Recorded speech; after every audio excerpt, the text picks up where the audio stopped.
নমস্কার বন্ধুরা, শিখা kitchen and ব্লগে আপনাদের সবাইকে স্বাগত। আমার আজকের রেসিপি চিকেন কারি। চলুন দেখে নেওয়া যাক কিভাবে বানাই। এখানে আমি 1 কেজি চিকেন নিয়েছি। চিকেনটাকে পরিষ্কার করে ধুয়ে জল ঝরিয়ে নিয়েছি।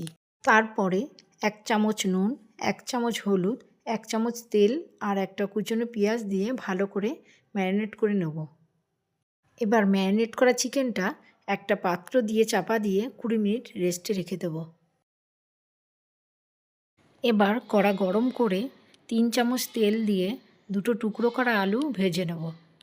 ভাজার সময় 1 চামচ নুন দেব। আলুগুলো লাল লাল করে ভাজা হয়ে গেছে। এবার আমি একটা পাত্রে আলুগুলো তুলে নেব।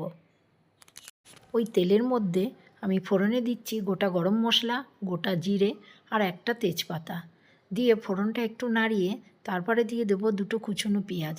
পেঁয়াজটা একটু ব্রাউন করে ভেজে নিতে হবে। পেঁয়াজটা ভাজতে ভাজতে ততক্ষণ আমি এদিকে একটা মশলা করে নিচ্ছি।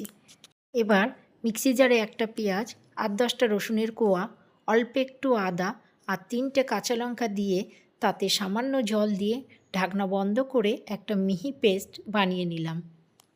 পেঁয়াজ ভাজা হয়ে গেছে। এবার আমি ওই মশলাটা দিয়ে দিলাম। মশলাটা দিয়ে আমি ঠিক 5 মিনিট কষিয়ে নেব।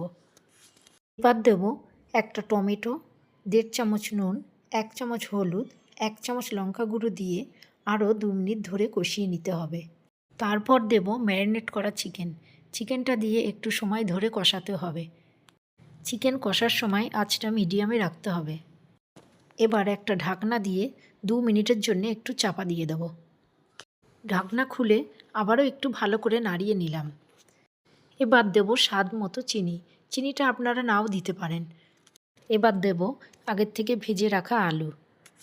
এবার আলু আর চিকেনটা একটু ভালো করে কষিয়ে নিতে হবে।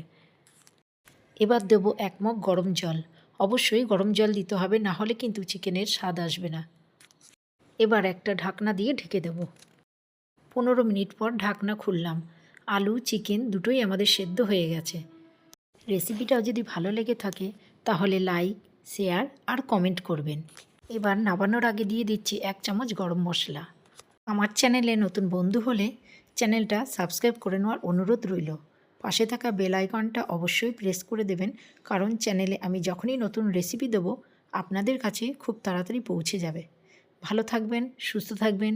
ধন্যবাদ।